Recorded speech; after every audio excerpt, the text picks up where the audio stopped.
I get just choked up just thinking about how terrifying it was.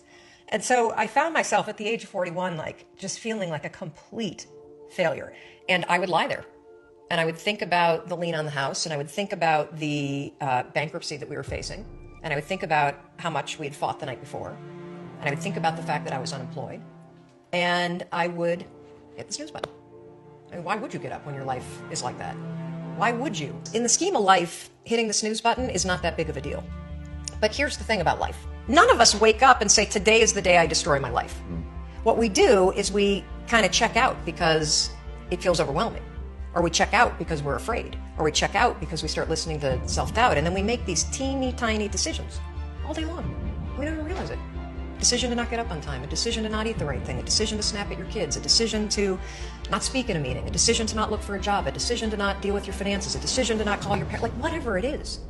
All day long, these tiny decisions that take you so far off track. And then you wake up like I did, and you look at your life and you think, how the hell did I get here? And I was about to turn off the TV, and there on the TV, there was this rocket launching, and I thought, oh my gosh, that is it! I am going to launch myself out of bed like a rocket ship, like NASA, right here, had launched me out of that bed. And I'm going to move so fast that I don't think. I'm going to beat my brain. The next morning, the alarm goes off, and I pretended NASA was there. It's the stupidest story. I literally went 5, 4, 3, 2, 1. I counted out loud, and then I stood up. And I'll never forget standing there in my bedroom. It was dark, it was cold, it was winter in Boston. And for the first time in 3 months, I had beaten my habit of hitting the snooze button. I couldn't believe it, and I thought, wait a minute. Counting backwards? That is the dumbest thing I've ever heard in my entire life. Well, the next morning I used it again, and it worked. The next morning I used it again, and it worked. The next morning I used it again, and it worked. And then I started to notice something really interesting. You have about a 5-second window in which you can move from idea to action before your brain kicks into full gear and sabotages any change of behavior.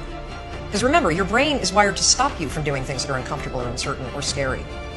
It's your job to learn how to move from those ideas that could change everything into acting on them in the smallest moment. Because I went from getting up on time and waking up on time to shaking up my entire life.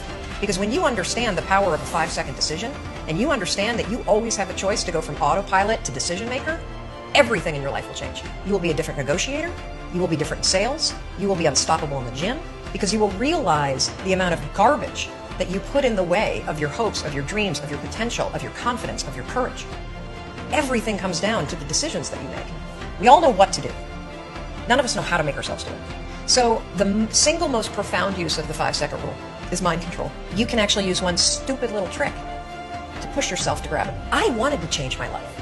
And I think most people that are miserable or that are really like dying to be great and dying to have more, we want to change. We want to live a better life. We want to create more for our families. We want to be happier. The desire is there. It's your job to push yourself. There are tricks that you can use that actually outsmart the tricks your brain plays on you. You can outsmart your own brain.